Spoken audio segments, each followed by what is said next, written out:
कबीर साहिब के जीवन काल की है।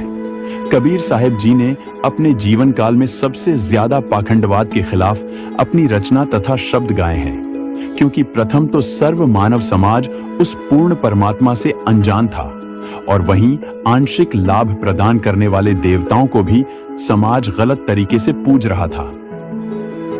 कबीर साहिब का विरोध इसी कारण होता था कि उन्होंने हिंदुओं तथा मुसलमानों की सर्व साधना तथा इबादत को व्यर्थ बताया।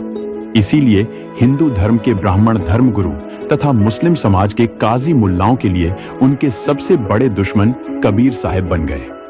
लेकिन काशी राजा बीर सिंह बघेल कबीर साहिब जी के दृढ़ भक्त बन चुके थे, इसलिए हिंदू तथा मुसलमान राजा के कुछ नहीं बोल पा रहे थे, क्योंकि बीर सिंह बघेल ने अपने पूर्व गुरु ब्राह्मण की कबीर साहिब से हुई ज्ञान चर्चा से सच्चाई जानकर कबीर साहिब को गुरु धारण किया था।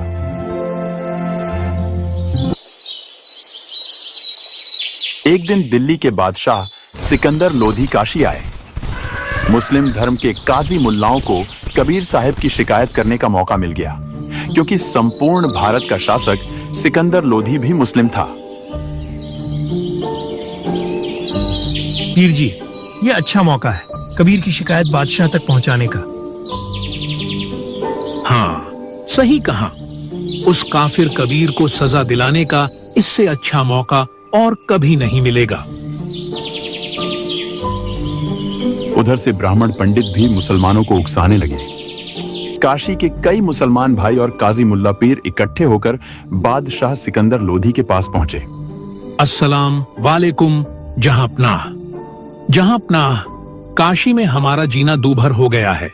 अब हमारा कोई ठिकाना नहीं है। क्यों? ऐसा क्या हुआ? सिकंदर के होते हुए आपको कोई कुछ क्या कह सकता है? बादशाह, एक कबीर नाम का काफिर है जो अपने आप को अल्लाह बताता है। वह हमारी इबादत को गलत ठहरा रहा है। बादशाह, वह काफिर न तो गोश्त खाता है और न ही हमें खाने दे रहा है। वह कहता है कि हमारे प्यारे नबी हजरत मोहम्मद जी ने कभी गोश्त नहीं खाया, तो आप क्यों यह जुल्म कर रहे हो? इस प्रकार वह कहीं भी पहुंच जाता है, अपने मुसलमान भाइयों को भ्रमित करता रहता है। अच्छा, ऐसे काफिर को तो जहन्नुम में तत्काल भेज देना चाहिए। पकड़ लाओ उस काफिर को। बादशाह के कुछ सैनिक कबीर साहिब को उनकी कुटिया से उठा लाते हैं। कबीर साहिब को बादशाह की सभा में ले आते हैं। बादशाह, यह अपने आप को अल्लाह बताता है और कहता है कि जीव हत्या महापाप है।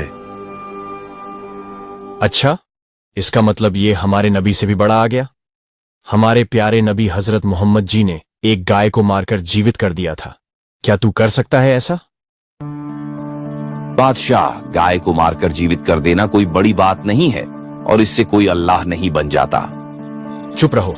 अगर तुम्हारे में इतनी ही शक्ति है तो आज एक मारी हुई गाय को जीवित करके दिखाओ, और अगर गाय को जीवित नहीं कर पाए तो मैं आज तुम्हारा सिर कलम कर दूंगा।